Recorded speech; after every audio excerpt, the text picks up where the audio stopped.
I am Ferdinand Marcos, and I am the President of the Republic of the Philippines. I stand today on behalf of 110 million Filipinos. Everyone, hello universe, it's me again. Shout out sa inyo mga kababayan. Hello sa mga Marcos loyalists and supporters. But anyway guys, mayroon tayong upload videos update. Alam po natin ang balita, itong mag-ama na ito ay lumipad papatungo Hong Kong. So ang balita naman talaga, ang kadahilanan daw mga kababayan, sapagkat ito po ang yung ICC ay naglabas daw ng arrest warrant laban dito sa kay dating Pangulong Digong. Pero ang totoo, ang katotohanan mga kababayan is aattend po siya ng PDP sortie, no? Para sa mga siguro kampanya diyan po sa Hong Kong sa mga OFW. Pero minsan mga besa, nagtataka ako kung ay kampanya ng PDP sortie dyan sa Hong Kong, bakit po hindi niya kasama po ang mga senadors niya, no? So, maraming haka-haka mga kababayan itong mag-ama na ito kung bakit lumuwas sila, no? Maaring totoo yung balita na naglabas na po ng arrest warrant of ang ICC. Ngunit mga kababayan, sa kabilang banda, sabi po ng mga DDS is fake news. Sabi kasi ng Malacanang, mga kababayan, wala pa silang natatanggap ng arrest warrant for the former president. At pero dahil ito nasabi kasi ni Secretary Ruiz na may narinig siya. I-correct po natin. Si Secretary Ruiz, hindi niya naman sinabi na direct to the point na mayroong arrest warrant. Mayroon. Wala po. Sabi niya heard lang, heard. Ibig sabihin, narinig niya lang. Alam niyo naman ang social media, So, ganun din po ang ating, ang surgeon, wala pa naman daw na kumbaga, papel ng, report or balita.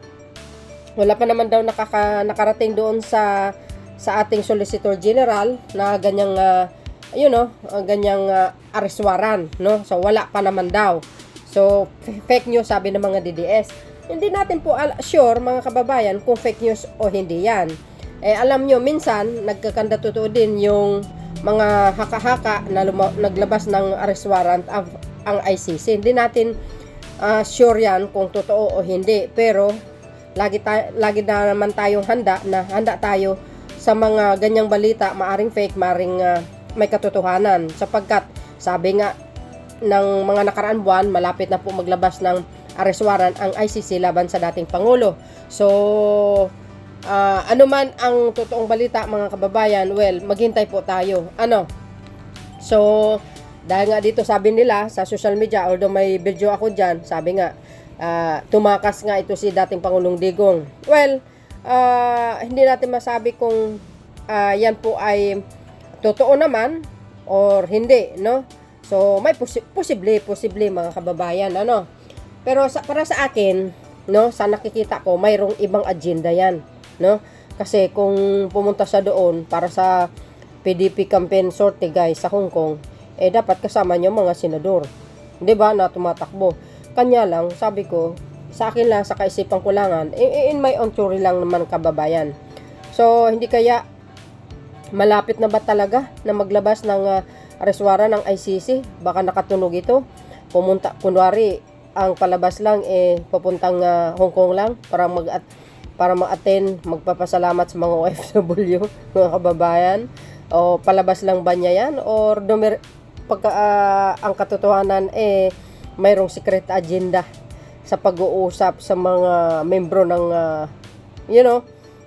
China Communist Party guys, na malaking organisasyon na kung saan membro si Pulong Duterte, which is ang Triad. Agay! Or kaya nakikipagpulong kay best friend, kay Chichi. 'Di ba? Humingi siya na ng tulong, mga bes. Dahil malapit na siyang magipit, naiipit. Dahil nga dito sa mga issue nila, mga kababayan. Well, marami po tayong mga pro-governments na political content creators. Kumbaga, kino-content nila, ang mga content nila legit po yan, walang fake news Kasi kung sinabi na may arrest warrant, sinasabi naman nila na posible kaya tumakas yan, baka nga mayroong arrest warrant. Pero wala naman tayong sinasabi na may arrest warrant na galing sa wala naman tayong sinabing ganyan. Posible. 'Di ba posible 'yan? Tumakas siya dahil diyan. Posible maari, no. Pero kung talagang guys, no, balasahin nyo ang sitwasyon. Maaring may sikretong agenda 'yan. Kasi naiipit na sila sa ganitong mga sa mga issue eh. Matindi kasi ang issue laban sa kanila. Mga kababayan. Pero guys, ito po ang mas matindi. Akala ko ba ang OFW sa Hong Kong ay makadeterte? Bakit parang tinatabo si Sara Duterte doon? Ay nako mga bes. Sabi ng mga nagrally, impeach Sara. Sara impeach. Sara impeach. Agay, kakahiya yun guys Sabi dito guys sabi ng balita short lang natin kasi papanood ko sa inyo yung may nagrarally doon, nagprotesta guys nagpunta sa Hong Kong sina dating Pangulong Rodrigo Duterte at ang anak nitong si Vice President Sara Duterte upang dumalo sa campaign sorte ng Pangulo Demokratiko Pilipino Lakas ng Bayan PDP doon nitong linggo Marso 9. Agay pwede nilang gawing sangkalan yan, pero mayroong totoong agenda, no, na sekreto. Ito, kaisipan ko lamang, PRD and BP nagpunta raw sa Hong Kong para sa PDP sortie. Ano kaya talaga totoo ang pinunta nila doon, For sure, babalik mga yan. Kung hindi na sila babalik, baka diretso na sila ng China, hindi na sa babalik sa Pilipinas, doon na sila magtatago, hingi sila ng tulong kay Mr. Chichi. Ay, naloka ako. So, dahil dito mga besa, alam nyo ba, nako, parang pinagtataboyan si Sara sa Hong Kong, mga kababayan. Nakakahiya ito. Ano kayang feel niya, no? Sabi ko sa inyo, pag ang mamayang Pilipino magalit, asahan nyo po yan, mga kababayan. Yan po ang resulta. Para kompleto detalyado, no? Panoorin nyo ito. Itong video na ito, all the way from Hong Kong, mga kababayan. Tingnan nyo yung mga nagprotesta kung sinong binabanggit, see you again on my next upload video. Bye. And babush. God bless Philippines. Eto na.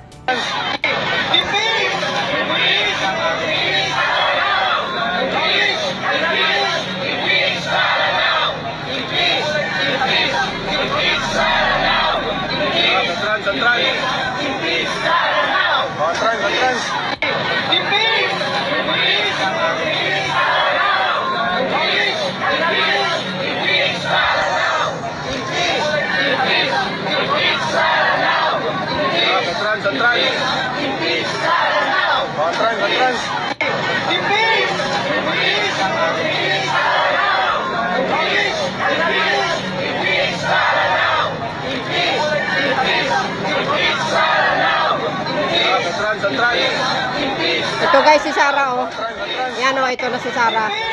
Ayan, Ayan si Sara, ayan.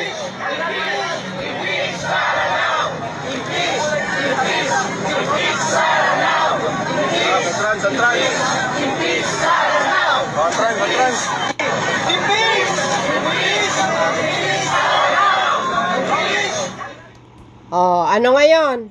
Shout out sa mga DDS. Ang akala nyo yung buong OFW, sabi nyo, suportado ang mga Duterte. Ayan doon po kayo nagkamali. Nakikita nyo, naririnig nyo. Sasabihin nyo edit. Ipakita nyo sa export kung edit ito. Kinuha ko dito kaya Kabayan Alicia. Courtesy po to ni Madam Alicia. Kilala nyo yan. Pro-government vlogger at political content creator, mga kasama namin mga yan. Ngayon, nakikita nyo dito.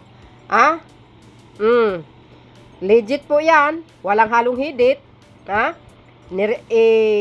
Nirecord natin para ma-inform ang taong bayan na hindi po lahat po ng OFW ay kakampi sa mga Duterte.